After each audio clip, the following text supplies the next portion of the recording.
Coming soon to a city near you, Wine Italy Roadshow. Have you ever wondered how to attend Wine Italy for free? Are you a wine trade professional interested in a sponsored trip to Wine Italy International Academy or Wine Italy, the Wine and Spirits Exhibition? Coming soon to Princeton, New Jersey, Harlem, New York, and Chinatown in New York City, Cardiff in Wales, London in England, and Roost in Austria. We'll be giving away our new textbook, Italian Wine Unplugged 2.0. Find out more about these exciting events, and for details on how to attend, go to liveshop.wineitaly.com. Limited spots available. Sign up now. We'll see you soon. Italian Wine Podcast, a Wine2Wine Business Forum 2021 media partner, is proud to present a series of sessions highlighting the key themes and ideas from the two-day event held on October the 18th and 19th, 2021. This hybrid edition of the Business Forum was jam-packed with the most informed speakers discussing some of the hottest topics in the wine industry today. For more information, please visit wine2wine.net and tune in every Thursday at 2 p.m. Central European Time for more episodes recorded during this latest edition of Wine2Wine Business Forum.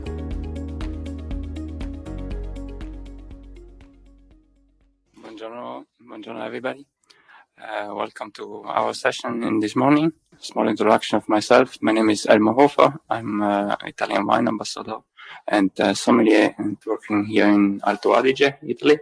And today our session it's hosted by Alexandra Furka.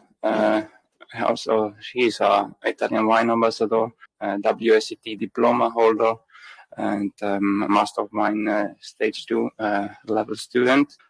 Originally from Moscow, but in the last 3 years based in Hungary, in Budapest, working as wine consultant and wine writer for gourmet and wine journal Vins in Budapest. And she will introduce you to the Hungarian wine market today. So thank you very much, Elmer, for introducing me. Thank you, everyone, for your interest in the Hungarian wine market. So I would like to share with you today how particular and unique is the Hungarian wine market, showing maybe some differences and similarities with the other markets, just to give you the context. And I hope that everyone leave the session with the idea what kind of opportunities are in Hungary for the wine producers, especially for wine producers from Italy, who are willing to diversify their export markets. So I would like to start just with some general market notes. So Hungary can be classified as an established market with some strong historical growth that is kind of tailing off. And in these terms, the Hungarian wine market is really similar to Italian wine market that also classified as established one. I think that everyone who have ever been visited Hungary could notice the presence of the strong wine culture here. So I think also there are a lot of wine events and a lot of wine festivals, and wine is available really everywhere, and wine is drunk everywhere, even in the beer bars. You can see still the people are drinking wine. So, but from the other hand, so you can see that actually the GDP is 31,000, and this is not the lowest in European Union. Yeah, however, it's the sixth lowest in European Union, and you can see that actually VAT rate it's 27%. This is the highest VAT rate in European Union, and we are talking first of all about Hungary as a really price-sensitive market. So, but from the other hand, we also it's a wine producing country, of course. So we have 61,000 hectares. 58,000 hectares were harvested in commercial purposes in 2020. And Hungary is the 15th wine production country in the world, according to OIV report 2021. So it's just after New Zealand, but still we have higher production than in Austria. So 2.9 million hectoliters our production. It's if to think it's just 1% of the wine production in the world, and 2.3 million hectoliters wine consumption in the country. So it's also 1% of global wine consumption. Same amount of wine consumption we can find, for example, in Sweden market. Yes, the Hungary is a relatively small country. Adult population is just above 8 million people. So the market is very small. But if to have a look actually on the wine consumption in the last 10 years, so you can see that it's relatively stable. And you can see, of course, some fluctuations in 2014 and 2019. So it's clearly the economical reasons. But also you can see that actually COVID really seems to have boosted the wine consumption. So now it's 24.4 liters per year per person. Just to give you the context, in UK, the wine consumption is 19.2. So the wine consumption is high, but perhaps the most interesting and unique thing about the Hungarian market is that the frequency of the wine consumption. So you can see here that actually 22% of wine drinkers consume wine once a week. So I can tell you that in comparison in Germany, it's just 14%. So 48% consume wine at least once per month. So they can be classified as frequent wine drinkers. If you are familiar with the reports from the Wine Intelligence, which is global market and consumers research agency, they classified frequent wine drinkers exactly as once per month. So I think just Hungarians drinking wine also during the working week. It's not necessarily the bottle of the wine. So we are not necessarily talking about the high volume of the consumption, but maybe it's one glass or two glasses. So this is, I think, very unique thing for this market. So if to make the first small conclusion about that, so yes, that's true that the market is very price sensitive, but in the same time, many Italian wines can actually offer to the Hungarian market value for money wines. And yes, that's true that country and market is small, but the strength of this market lay down in stability, in the frequency of the wine consumption. And of course, this wine consumption reflected in the wine production. So you can see that it's relatively stable and it's growing a little bit. So, and from the 2.9 million hectoliters that were produced in 2020, we can see that most of them it's actually white wines. Hungary is a white wine country, and here it's a lot of unpronounceable and unreadable indigenous grape varieties from Hungary. I will read some of them for you. So the first is Bianca. The second one, 99%, is Cserszegi Fűszeres, amazing aromatic grape variety, actually with very crisp acidity that is rare for aromatic wines.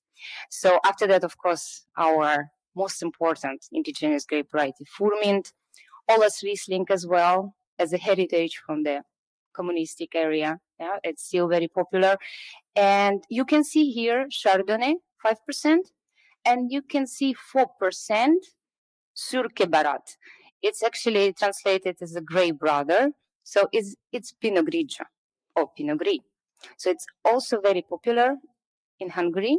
But what I wanted to tell here, it's actually that the white wines, so 69%, quite 70% of the wine production, white wines are very popular in Hungary. But also, you can see here the big diversity of the grape varieties inside of the country. Of course, not so big as in Italy, but we have more than 120 grape varieties, white grape varieties. So it's possible to suggest that Hungarian wine consumers, they are not intimidating to see some obscure name on the label of the bottle. So they used to see the different names of the grape varieties, and I think it's it's clear opportunity for wines from Italy from indigenous grapes, however, would be Grillo, Fiano, or Inzolia, or whatever. But if we are looking actually for the black wine grape varieties, you can see that there is no really big diversity here. So we are not a red wine country. Keck Frankisch, it's actually Blaufränkisch in Austria. It's the same grape variety, but yeah, it's clearly believed that it's indigenous to Hungary, actually. If to talk about the profile of the Keck Frankisch wines, they are similar to Barbera, actually, with the high acidity, and the fruit profile is also similar, but it has a little bit of the spiciness inside, like maybe Pella Verga or something like that. So, and you can see that, of course, the international grape varieties, Cabernet Sauvignon, Merlot, of course, they're planted, and also Cabernet Franc. Cabernet Franc is very important in Hungary. It's considered as our very important monovarietal wines made from Cabernet Franc, and it's a lot of wines of the premium at the premium price. And I think here also some opportunities can be for Cabernet Franc from Italy, because Hungarians like this grape variety. And if you think about the Tuscany, yeah, where Cabernet Franc is booming and grow more and more, yeah. And if we talk maybe about the Friuli, yeah, zone of the Isonzo or whatever. So, and because it happened that we have only 30% of our plantings is with black grape varieties, so it's just not enough for Hungary. So historically, Hungary was buying a lot of red wines, and especially from Italy, and especially in bulk, as I will show you later. So the second conclusion that I can give, there are opportunities for Italian red wines here. Hungary is a market where volume of export of still wine 3 times higher than import. Export is very important for Hungary. And you can see from the data that 80% is still white wine, what we are selling abroad, 25% bottled, and 46% bulk wine. And you can see from the 2.9 million hectoliters that we are producing, 1.3 million hectoliters actually going to the export. And we saw the big growth in the last year, plus 21%. And actually, Hungary became the 10th most important exporter of the bulk wine in the world. So, and our destinations are Slovakia, Germany, Czech Republic, United Kingdom, and Poland. And Slovakia is especially very important for Hungary. We export bottled wine as well as bulk wine. So they are very important buyers for the last 2-3 years. And if we're looking for the import, so as you can see, so the share of imported wines in the market, it's only 6%. So I told this is small market, and but we can see actually that also it was decreased 36% from 2019. But if you look at the table on the right side, what kind of changes happened between 2016 and 2020? You can see from the first view, minus 70% in volume, minus 50% in value. But if you look closer, it's actually visible that it was bulk wine that fell down, and the bottled wine was 36% plus in volume and plus 37% in value. So we are not longer buying the bulk wine; we are buying bottled wine. And one more change. From the other table, as you can see, that in 2016, we were buying, as a bottled wine, we were buying more red and rosé wines, 63%. But now, actually, we're buying more white wines. So it's quite 50-50. However, 52% of the bottled wine that come in Hungary, it's actually white. So the popularity of the white wines are growing. And one more positive news and positive trend for Italian wine producers, that actually since 2019, Italy has the largest share of Hungaria's imported wines. So it's followed by Germany, what actually was historically our biggest supplier. But in 2019, it was changed for Italy. So also we buy wine from Slovakia, of course, from the neighbors, as well from France and Spain. And if we look closer to the import from Italy, so you can see this on this chart. We can see really positive trend what happened since 2016, plus 25% in volume, plus 37% in value. Once again, I'm talking about bottled wines. So, and even in the pandemic year, the change was plus 4% in value in this price sensitive market. So I would like to talk also a little bit about the sparkling wines. So the sparkling wines, it's 6.5% of the share of the market. And what I wanted to tell, that domestic sparkling wines from our biggest producer, Turley, that is part of the Henkel Frenchnet, the biggest sparkling wine producer in the world, is important very much in our market. It's actually 60% of market share. But from the other hand, sparkling wines in Hungary are actually only wine category where import exceeds export. And 48% of imported wines from Italy. So every second bottle of imported sparkling wine is Italian wine. So one more positive trend you can see from the chart on the right side. And you can see that actually the price per unit increased by 28%. So here we can see as well the premiumization trend. So the one more conclusion that we can do, just to summarize all points above, that yes, there are opportunities for Italian still bottled and for sparkling wines in Hungarian market.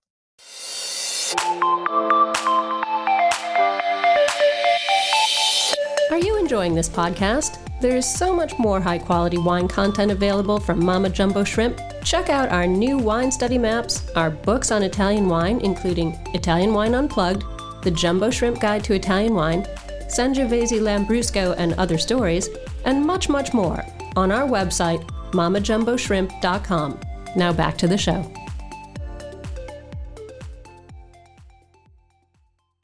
I also would like to give you just the overview, a little bit of retail market structure. This is for still wines in particular.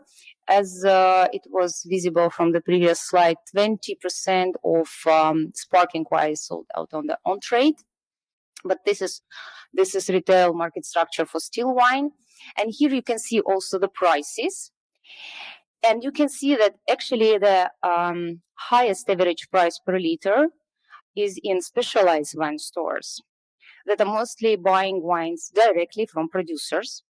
To name you a few, most important, focused on the premium wines, it's retail chain Bortársaság, and also Drop Shop that has famous wine bar in Budapest for many years. I'm sure that everyone who visited Budapest have been in Drop Shop. This is very important wine bar for us. And they also actually have online shop. But if to check the online retail share, before COVID, it was just 0.3%. So Hungarians are not really buying wine online. During COVID, that's true. It shows 50% growth in terms of revenue, but however, it's still just 0.6%. And there are different couple of reasons. And one of them is actually that we don't have people enough for delivery. And for delivery, wine competing with the food and with other things. So it's just, I think, the technical thing more mainly. So you can see also that the small grocery stores, and it's include also tobacco stores or these 24 hours open stores, and in the end of every street in Budapest. So they are actually focused on the domestic wine. So they are not really interesting for us today. But you can see also that discounters, Lidl and Aldi, they are not so much important as in Germany, where it's 40%. Here it's just 12% of the volume. But the preferred place, as you can see, to buy wines for Hungarians are hypermarkets, even not supermarkets, so hypermarkets. And I mean here the Tesco, Spar, and Auchan. This is 3 main hypermarkets, but also supermarket chains. So, and this is actually the main channels for Italian wines in terms of volume, these supermarkets and hypermarkets. So I would like also to look a little bit closer on the preference of the wine consumers. You can see 94% prefer domestic wine. Hungarians really, really love their own wines, and they believe that this is the best wine in the world. So you can see imported wine just 6%. That is really in line with all data that I showed you before. However, also I would like to tell a little bit about the consumption occasion that makes so much unique this market. You can see that that actually you can see that similar to other ex-communistic countries like Poland, for example, here 78% of Hungarian consumers prefer to drink wine at home or visiting friends or relatives. So on trade is actually only 13%. And this is kind of the particularities in many markets in Eastern Europe in this part. But interestingly, this 9% wine events. So it's not just the weddings. So I'm always telling like that. It's actually incredible amount of the festivals and wine events, and a lot of wine drunk there. 9%. It's a lot. It's also one of the particular things in Hungarian market. So in terms of color, you can see here that 12% rosé. It's quite popular rosé wine. But if to look at the shelves, you will not find really a lot of this pale Provençal style rosé. Actually, Hungarian rosé wines are mostly very intense pink color and even pale red. And if to think about opportunities for Italian rosés, I'm thinking about even Cerasuolo d'Abruzzo or something like that. So this is not the market. Market is not so oriented on the pale color of the rosé. Orange wines are not here. However, they are growing in popularity, especially between young wine consumers.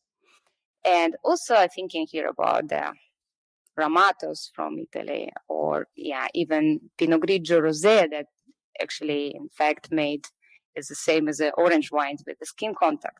So it's just to give you idea about the preferences for the color. And 54% is white wine. White wine is very popular.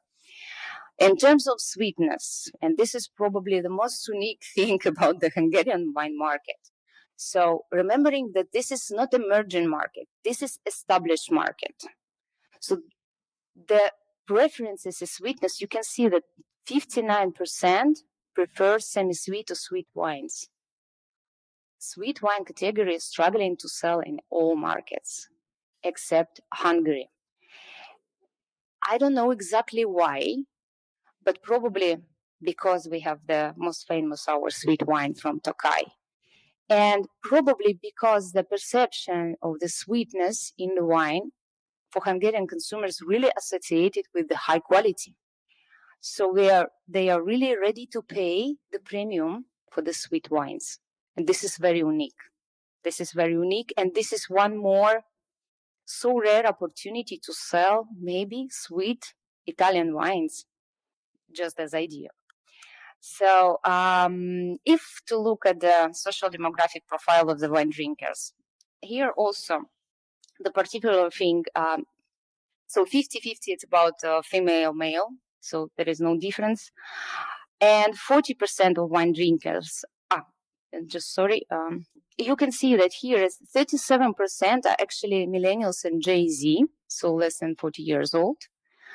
This is young generation and they are drinking wine, and they will continue to drink that. And this once again showing the potential of this market in the future. And as we all know, the younger generations prefer the diversity that Italian wines really can offer. As you can see, also one of the unique thing that according to social class based on education and income, you can see that 43% from the wine of the wine drinkers, they are from the lower class. This is very unique thing in Hungarian wine market. Everywhere, of course, middle class drinking wine in every market and upper class. But here, this is maybe perhaps the explanation why the market is so price sensitive. It's not because the wine consumers just don't want to pay more, like in Germany. It's just because they can't pay more. And they are looking for value for money. So one more idea about the segmentation. And this is actually same as the previous slides. This is actually the study that was published in 2020 with collaboration of the University of Geisenheim. So it's very, all the data is very, very fresh. So, and it's one more attempt to segment wine consumers. And you can see here that these price sensitive consumers is actually only 27%. And it's not only about it's lower in, level of income and often take advantage of they try to take advantage of the sales, but this is exactly these seekers of the value for money.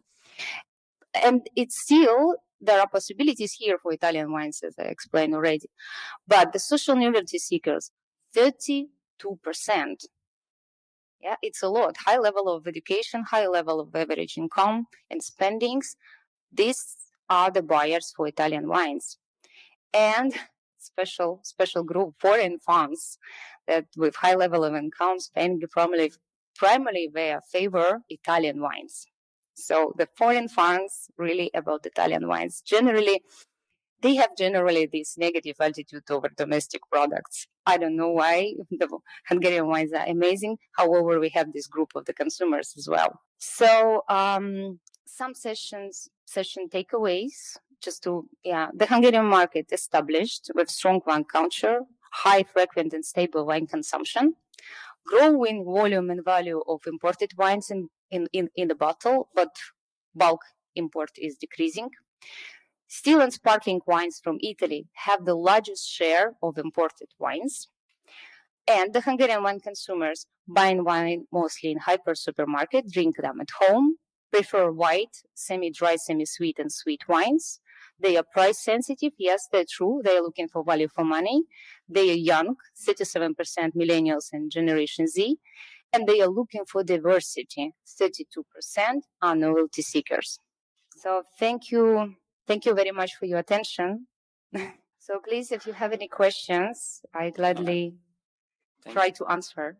Thank you, Alexandra, for your deep insight in the Hungarian market. And now if there's some questions.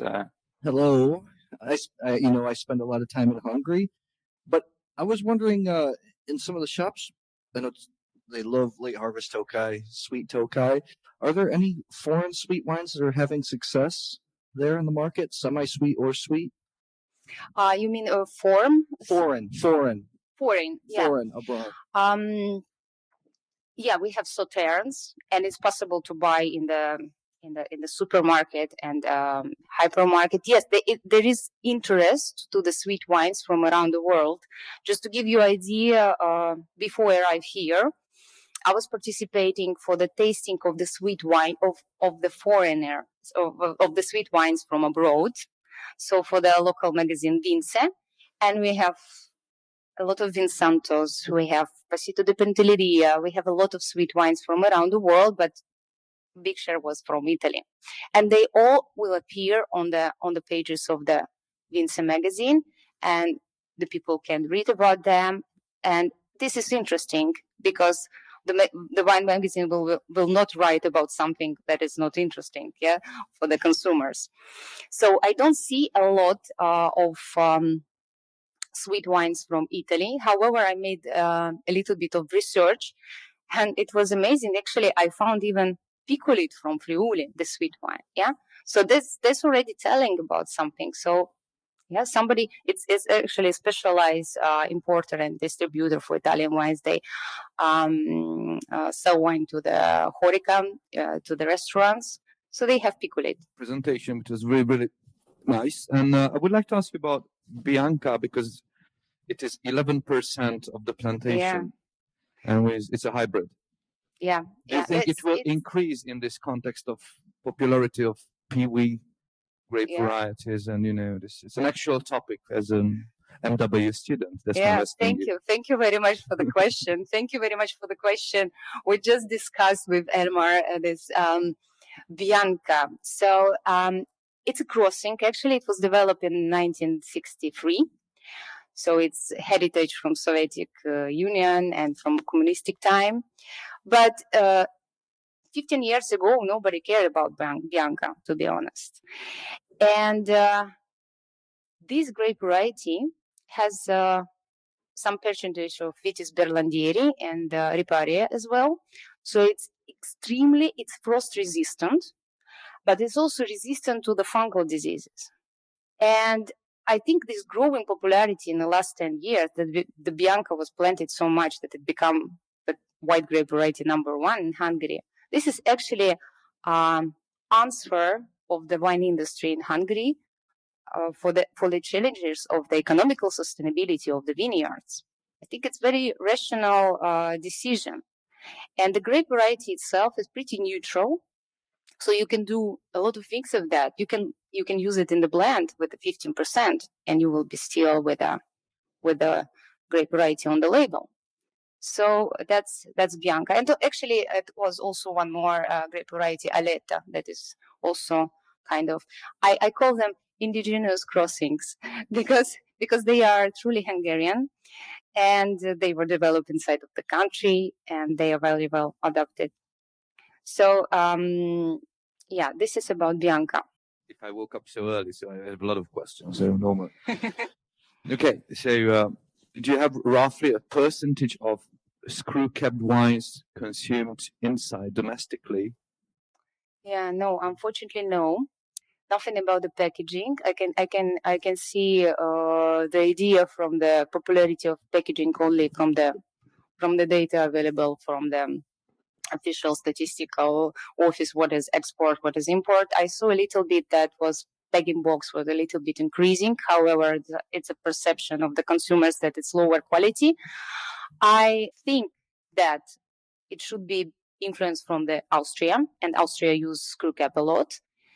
And the Austrian wines are presented, especially at the premium level in Hungary. So I can assume that even if on the level of the supermarket and hypermarket, then we are talking there, Hungarians buy the wine.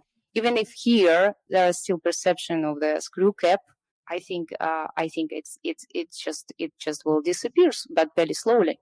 So the same thing with the bottles, with the traditional glass bottle, it's the same thing. So there is perception this is better quality. I think as in many other markets as well. Yeah, but the percentage, unfortunately, I don't have how many wines exactly under screw cap in Hungary. I will ask you one more question, Alexander. Okay. Yeah. When I was living in Budapest, I saw this mid-range level price wines from Italy are quite missing because they have to keep it with their high level producing of Hungary. What an Italian wine producer can do to go in that market? Yeah, if you remember the slide with I think I can't come back, but if you remember the slide about the retail market structure, you probably saw that this difference is big, really. So we have average price in the specialized shop at €10, and we had €2, €3 in the grocery stores and supermarkets and discounters. So, and the middle is only cellar door because it was about €6. So yeah, it seems like it's missing. But I think the answer was in the slide with that 43% of the wine consumers in Hungary from lower class. I think this is the answer to that. I think the middle price wines are struggling everywhere because it's just more concurrence. They are in the market, in the Hungarian market. Just it's more competition. Yeah. Okay. So thank you very much. So anyway, if you have any questions, you have my contacts. You can reach me directly by mail or whatever. And I'm here for the rest of the day. So wishing you the good day, the good, interesting seminars. So thank you very much for your attention to Hungarian Wine. Listen to the Italian Wine Podcast wherever you get your podcasts. We're on SoundCloud, Apple Podcasts, Spotify, Himalaya FM, and more. Don't forget to subscribe and rate the show. If you enjoy listening, please consider donating through ItalianWinePodcast.com. Any amount helps cover equipment, production, and publication costs. Until next time, cin cin.